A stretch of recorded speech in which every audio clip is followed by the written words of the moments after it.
Hello everyone, कैसे हैं आप सभी लोग। होपफुली आप सभी बहुत अच्छे होंगे। देखिए, आज हम बात करने वाले हैं रदरफोर्ड का परमाणु मॉडल। पिछली क्लास में हमने थॉमसन का परमाणु मॉडल पढ़ा था। एक बात मैं आपसे कहना चाहूंगा कि कोई भी अगर अपने को एक्सपेरिमेंट करना है, जो रदरफोर्ड ने अपना परमाणु मॉडल दिया था वो उन्होंने पहले एक्सपेरिमेंट किया, उसके बाद परमाणु के बारे में, यानी कि प्रैक्टिकली जो प्रूफ किया हुआ डाटा है वो कभी गलत नहीं होता, ये आप भी मानते हैं। अब ना, कोई भी प्रैक्टिकल किया जाता है या फिर कोई भी प्रयोग किया जाता है तो उससे पहले अपने दिमाग में कुछ थॉट्स होने चाहिए और होते हैं कि हाँ, अगर हम ऐसा करते हैं तो ऐसा होना चाहिए। क्या हमारे हमने जो सोचा उसके अनुरूप रिजल्ट मिला या फिर नहीं मिला। तो रदरफोर्ड के मन में भी कुछ ऐसे ही विचार थे। अब वो विचार क्या है उसको जरा समझना। पहले मेरी बात को सुनना, उसके बाद हम आगे बढ़ेंगे। उनके विचार में, उनके मन में एक विचार था और इन्होंने जो बेस माना वो परमाणु मॉडल जो थॉमसन ने दिया है उसको बेस माना। कैसे? सबसे पहले परमाणु मॉडल थॉमसन ने दिया और थॉमसन के अकॉर्डिंग क्या था, परमाणु एक धनावेशित गोला है। परमाणु एक धनावेशित गोला है और उसमें धनावेश समान रूप से वितरित है, ऐसा थॉमसन ने कहा।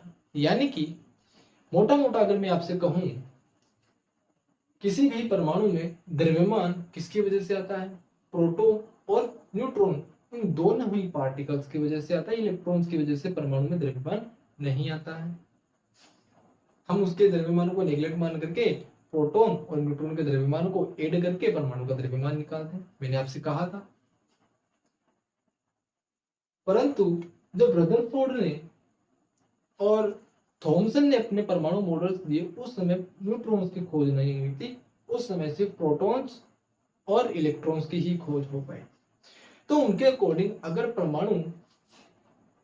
परमाणु में प्रोटॉन्स या फिर धनावेशित पार्ट पूरे परमाणु में समान रूप से वितरित है, यानी कि प्रोटॉन्स समान रूप से वितरित हुआ, इसका मतलब प्रोटॉन की वजह से परमाणु में द्रव्यमान आएगा और प्रोटॉन पूरे परमाणु में समान रूप से वितरित है, तो द्रव्यमान परमाणु में समान रूप से वितरित हुआ कि नहीं हुआ? सर, बात तो बिल्कुल सही है कि थॉमसन के अकॉर्डिंग परमाणु में जो परमाणु द्रव्यमान है वो पूरे परमाणु में समान रूप से वितरित होना चाहिए, और ऐसा ही होता है थॉमसन के अकॉर्डिंग। और यदि ये विचार अब रदरफोर्ड के मन में आता है कि यदि परमाणु द्रव्यमान समान रूप से वितरित होता है परमाणु में, तो अगर हम परमाणु में अल्फा पार्टिकल्स की बीम प्रवाहित करें, अल्फा पार्टिकल्स की बौछार करवाएं, तो अल्फा पार्टिकल्स, क्योंकि एक जो अल्फा पार्टिकल्स है इनकी ऊर्जा बहुत ज्यादा होती है, बहुत ही तेज गति से ये पास होते हैं, बहुत तेज गति होती है इनकी, तो इनकी स्पीड कम हो जानी चाहिए परमाणु से निकलते समय। और दूसरी बात क्या है कि इनमें एक हल्का सा इनमें जो विक्षेपण है, यानी कि ये एक हल्के से एंगल से विक्षेपित होंगे या फिर सीधे निकल जाएंगे, ऐसा उन्होंने अनुमान लगाया किसने? रदरफोर्ड ने। और देन उसके बाद उन्होंने अपना प्रयोग किया, तो उनको इस तरीके से मन में आया कि भैया रिजल्ट इस प्रकार से आना चाहिए, अल्फा पार्टिकल्स में बहुत कम विक्षेपण आएगा या फिर वो सीधे निकल जाएंगे। इस प्रकार से उन्होंने सोच के फिर रदरफोर्ड ने अपना प्रयोग किया, और प्रयोग करने के लिए उन्होंने पूरा एक सिस्टम बनाया। किस प्रकार से उन्होंने चीजें मैनेज की वो हम देखते हैं। तो ये रदरफोर्ड के प्रयोग में जो जो चीजें उन्होंने यूज की है, जिस प्रकार से इन्होंने अपने सिस्टम को बनाया वो है, सबसे पहले इन्होंने एक बॉक्स लिया और उस बॉक्स में रेडियम की धातु को लिया, जो कि एक रेडियो एक्टिव एलिमेंट होता है। बॉक्स के सामने की तरफ इन्होंने लेड की प्लेट रखी, जिसमें एक छेद कर रखा था, पोर कर रखा था, और उस लेड की प्लेट के सामने की ओर, पीछे की ओर उन्होंने एक सोने की बहुत ही छोटी सी पन्नी ली, या फिर आप कह सकते हो सोने की एक प्लेट ली, बहुत थिन होती है, लगभग 100 mm की इन्होंने ली, और इस प्लेट के चारों ओर एक वृत्ताकार पर्दा लगाया, और उस पर्दे के अंदर की सरफेस की तरफ इन्होंने जेड की कोटिंग कर ली। तो ये इस प्रकार से उन्होंने अपना एक पूरा सिस्टम जो है वो तैयार कर लिया प्रयोग करने के लिए। अब ये यहाँ से रेडियम से, क्योंकि ये एक रेडियो एक्टिव एलिमेंट है, तो यहाँ से अल्फा पार्टिकल्स की बौछार करवाई जा सकती है, और इन्होंने यहाँ से अल्फा पार्टिकल्स की बौछार करवाई। तो कुछ पार्टिकल्स बाहर भी निकले और कुछ पार्टिकल्स इस पोर से होते हुए सीधे सोने की प्लेट से जाके टकराए और उससे पास होकर फर्दर ZnS की कोटिंग पे जाके टकराते हैं। यहाँ पे हमने लेड की प्लेट को क्यों यूज कर रखा है उसको जरा समझना। लेड के प्लेट को यूज करने का एक मकसद है कि पार्टिकल्स, अल्फा पार्टिकल्स बाहर इन्वायरमेंट की तरफ जा रहे हैं जो हमारे यूजफुल नहीं है, और हमारे लिए इन्वायरमेंट में जाएंगे तो वो हमारे लिए हार्मफुल हो सकते हैं, हमारे बॉडी के लिए हार्मफुल हो सकते हैं। तो इन अल्फा पार्टिकल्स को एब्जॉर्ब करने के लिए, कि इनका कोई नुकसान ना हो, इन अल्फा पार्टिकल्स को एब्जॉर्ब करने के लिए हम लेड की प्लेट का यूज करते हैं, ताकि ये लेड की प्लेट इन जो अल्फा पार्टिकल्स यूजलेस हैं उनको एब्जॉर्ब कर सके। समझ में आया? तो जब ये अल्फा पार्टिकल्स इस सोने की प्लेट से, सोने की पन्नी से जाके टकराते हैं तो इनमें किस प्रकार से परिवर्तन आता है ZnS की कोटिंग में, क्योंकि जहां से ये ZnS की कोटिंग पे टकराएंगे तो वहां पे तो चमक पैदा होने वाली है, और यहाँ पे इनमें जो ZnS की कोटिंग पे चमक पैदा हुई, इसके बेसिस पे उन्होंने कुछ परिणाम निकाले। कुछ परिणाम इस प्रयोग में इनको देखने को मिले, जो अभी हम आगे देखते हैं। पहले इनको फटाफट से नोट कर लो। इस डायग्राम में ना आपको एक बात जरा याद रखनी है, वो क्या, बाकी इन चीजों को भूल जाओ, कोई दिक्कत नहीं है, परेशानी नहीं है, क्योंकि देखो मैं इसको रफ करने वाला हूँ। ये चीजें आपके सामने शायद थोड़ी सी इस फॉर्म में नहीं रह पाएगी, मैं आपको परमाणु के फॉर्म में बताऊंगा, ठीक है।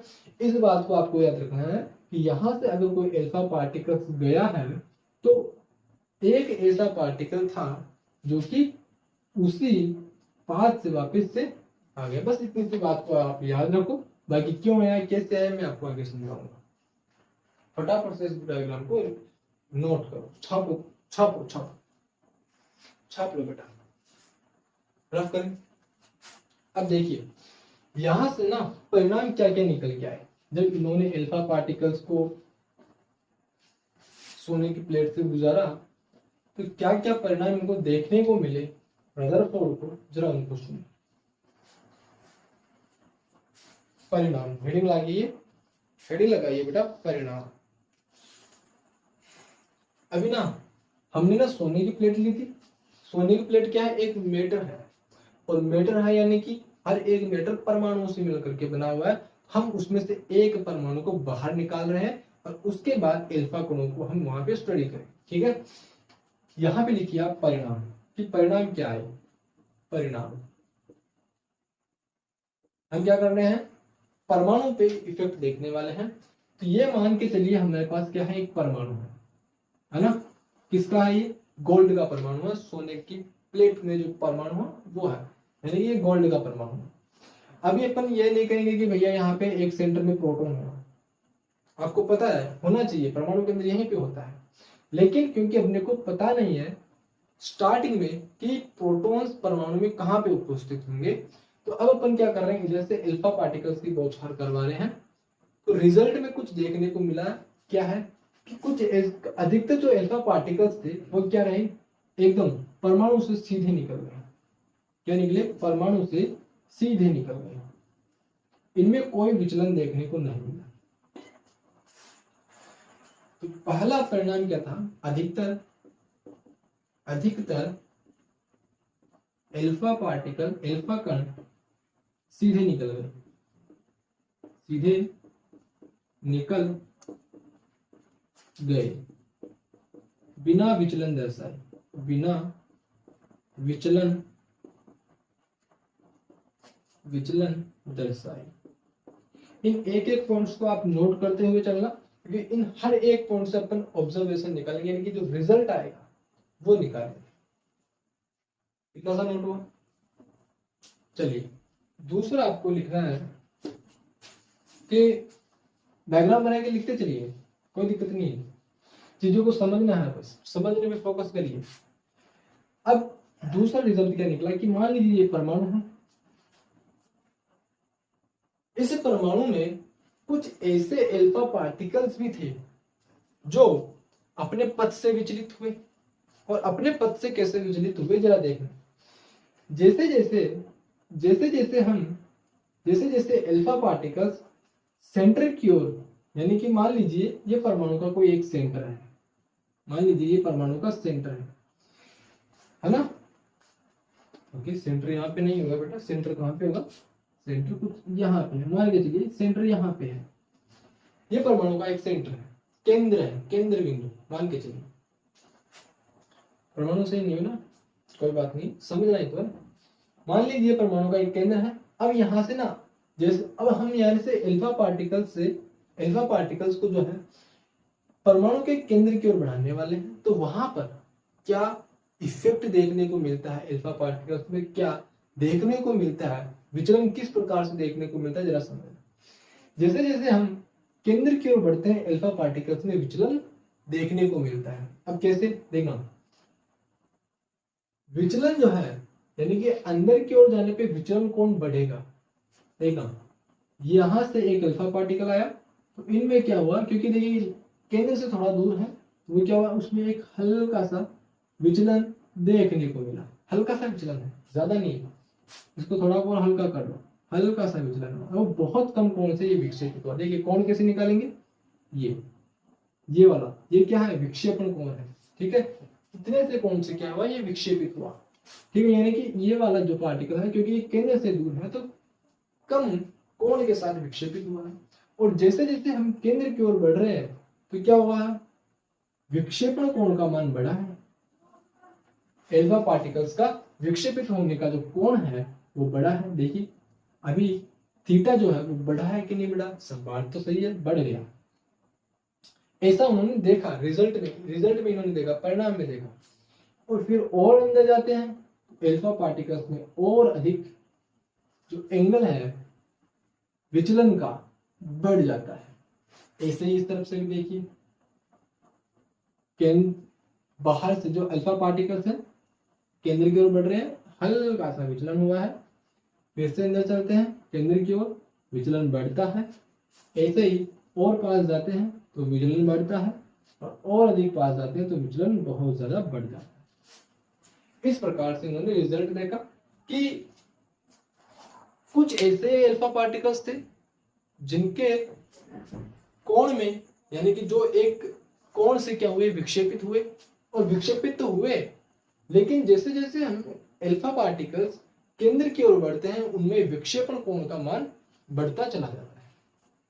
क्या आया, क्या देखने को मिला इनको, स्पेस ही नहीं बचा, ठीक है। यहां पे देखना, कुछ अल्फा कण अपने पथ से विक्षेपित हो जाते हैं। जैसे जैसे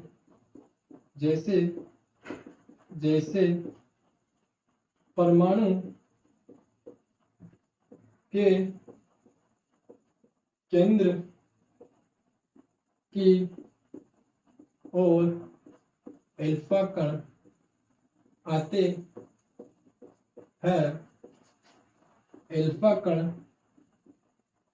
अल्फा कणों के विक्षेपित होने का कोण बढ़ता चला जाता है। इसको फटाफट से नोट करो। तो यह है दूसरा परिणाम, क्या कुछ अल्फा कण अपने पथ से विक्षेपित होते हैं, या फिर यहां पे लिखो विचलित हो जाते हैं।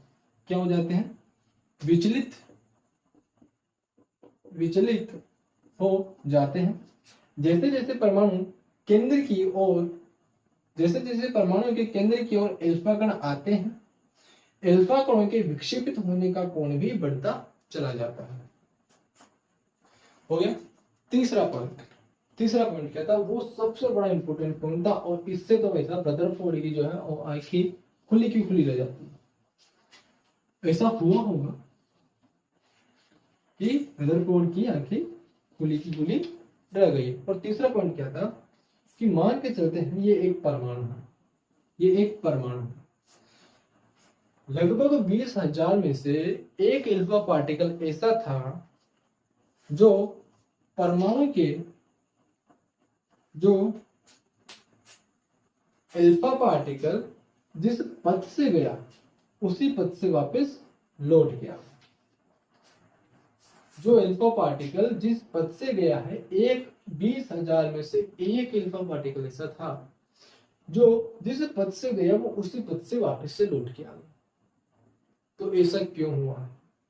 ये बहुत बड़ी बात है कि जिस पथ से गया है वो उसी पथ से लौट के आ गया।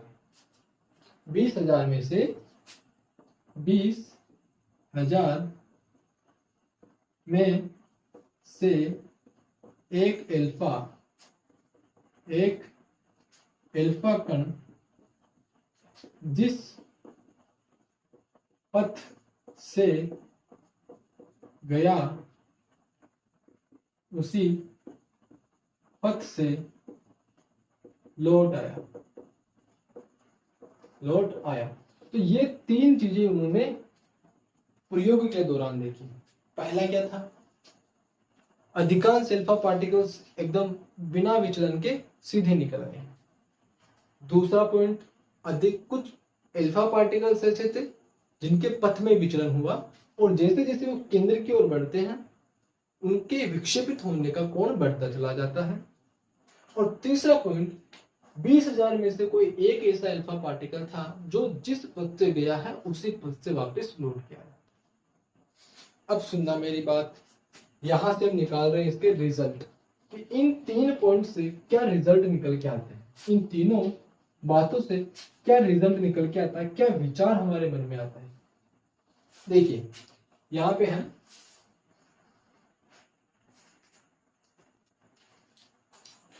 यहाँ पे आपके निष्कर्ष क्या है, निष्कर्ष कि इन बातों का निचोड़ क्या है। निष्कर्ष क्या निष्कर्ष निकल के आता है इन तीनों ही बातों से। पहली बात क्या थी कि अधिकतर अल्फा पार्टिकल सीधे निकल जाते हैं। इससे साफ साफ पता चल रहा है कि उनके पथ में कोई भी ऐसा पार्टिकल नहीं आया होगा या फिर कोई भी ऐसा आवेशित भाग नहीं आया होगा जिसकी वजह से वो रिपेल कर जाए और अपने पथ से विचलित हो जाए। यानी कि हम कह सकते हैं कि अधिकतर जो भाग है परमाणु का वो खोखला होता है। क्या होता है? अधिकतर भाग खाली होता है, खाली होता है। तो पहले पॉइंट से क्या निकल के आया कि अगर परमाणु से अधिकतर पार्टिकल्स बिना विचलन के सीधे निकल गए यानी कि उसका वो भाग खाली है और अधिकतर पार्टिकल्स क्योंकि सीधे निकले हैं इसका मतलब परमाणु का अधिकतर भाग खाली ही है। अधिकतर भाग में कुछ भी आपको देखने को नहीं मिलेगा परमाणु में, और ये बात बिल्कुल सही है। दूसरा पॉइंट क्या निकल के आया, याद करो वो जमाना जब अभी अभी मैंने आपसे कहा था। दूसरा पॉइंट क्या है, कुछ कण जो है वो अपने पथ से विक्षेपित हो गए। अपने पथ से कब विक्षेपित होगा? कोई भी पार्टिकल है, क्योंकि अल्फा पार्टिकल्स धनावेशित पार्टिकल होता है, चार्ज पार्टिकल होता है, पॉजिटिवली चार्ज पार्टिकल है। ये पॉजिटिवली चार्ज पार्टिकल तभी विक्षेपित हो सकता है जब इसके रास्ते में कोई ऐसा पार्टिकल मौजूद हो जो धनावेशित हो, तो उनमें रिपल्सन आना स्टार्ट होगा। बोलो ना यार, हाँ कि ना? तो जब इनमें रिपल्सन आना स्टार्ट होगा, अब मान के चलिए एक पार्टिकल है, मान के चलिए मैंने अभी ये धनावेशित पार्टिकल और ये भी धनावेशित पार्टिकल, अभी ये इतनी सी दूरी पे है तो कोई रिपल्सन नहीं है। लेकिन अगर ये इस रिपल्सन अब यहां से आता है इस प्रकार से, तो क्योंकि दूर है तो हल्का सा रिपल्सन होगा और इस वजह से क्या होगा, हल्के से रिपल्सन की वजह से हल्के से एंगल पे विचलित हो जाएगा। लेकिन अगर ये पास से गुजरता है तो फिर एंगल बढ़ेगा, क्योंकि रिपल्सन बढ़ेगा तो एंगल बढ़ जाएगा। और अगर ये बिल्कुल पास से आता है तो रिपल्सन ज्यादा होगा दोनों पार्टिकल्स के बीच में, तो विक्षेपित होने का कोण भी बढ़ेगा कि नहीं बढ़ेगा? बोलो बोलो। तो बात तो सही है, क्योंकि अल्फा कण सेंटर की ओर बढ़ने पे उनमें विक्षेपित होने का कोण भी बढ़ रहा है। यानी कि हम अनुमान लगा सकते हैं इस प्रकार से कि परमाणु के केंद्र की ओर बढ़ने पे विक्षेपित होने का कोण बढ़ रहा है। इससे ये साफ होता है कि केंद्र में कोई एक ऐसा आवेशित पार्टिकल है, धनावेशित पार्टिकल होना चाहिए, है ना। इससे जो थर्ड सेकंड वाला पॉइंट था हमारा, सेकंड वाला परिणाम था, उससे एक रिजल्ट निष्कर्ष निकल के आता है कि परमाणु के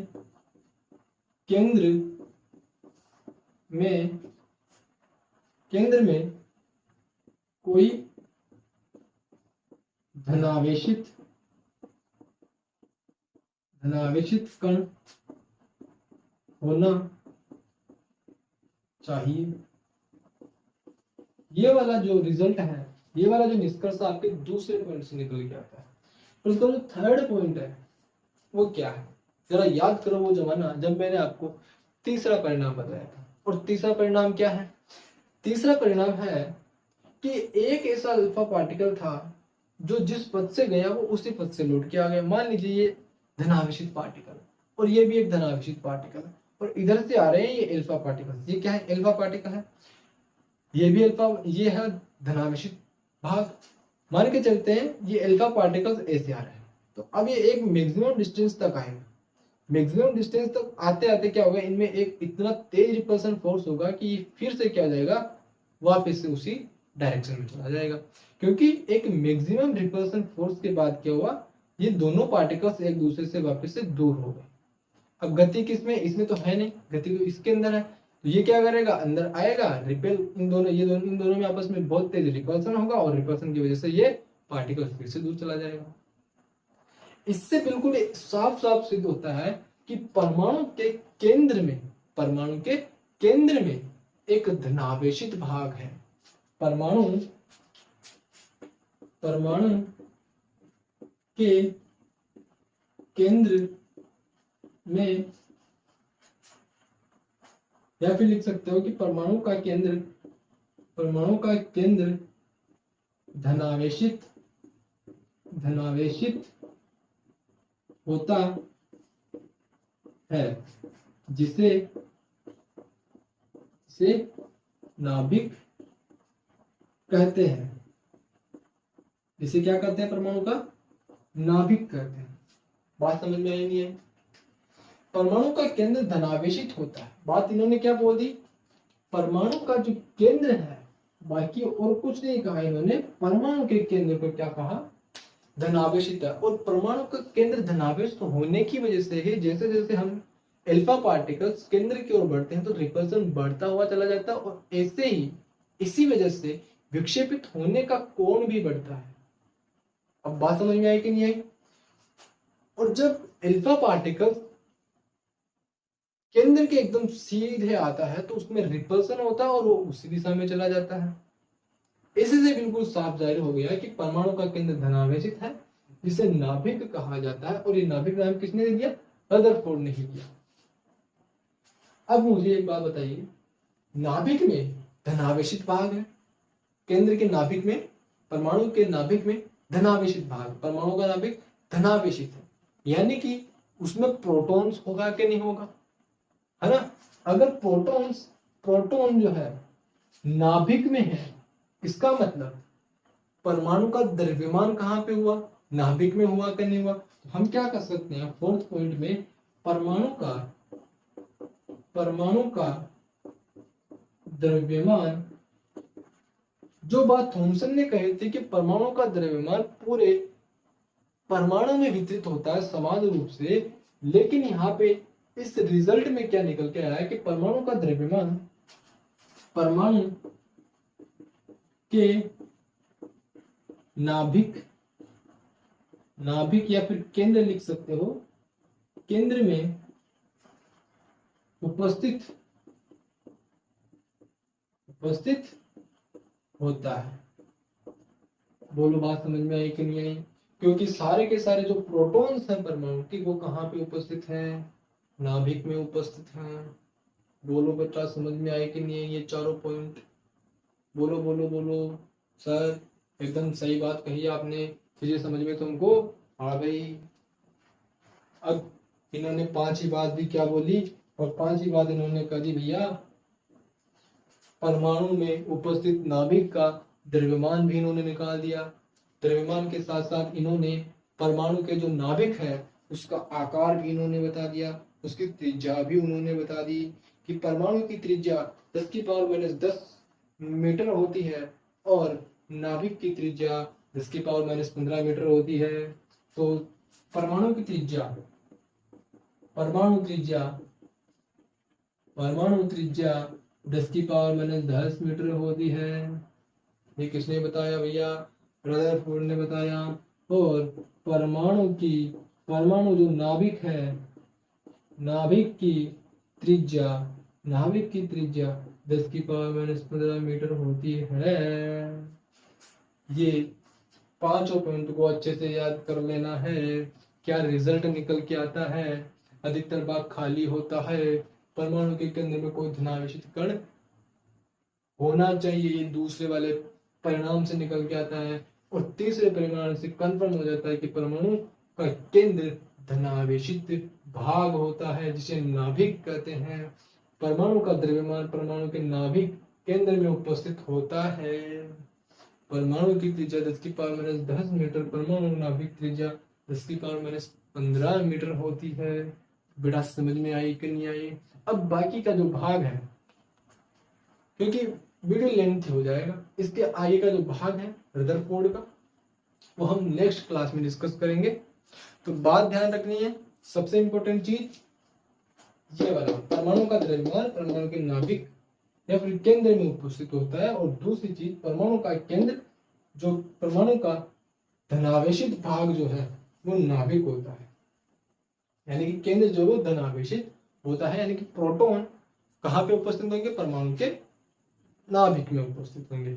ठीक है, आई होप चीजें आपको समझ में आई होंगी। तो मिलेंगे नेक्स्ट क्लास में, तब तक के लिए thank you so much for watching this video. और हाँ, जय किसान जय भारत, वंदे मातरम।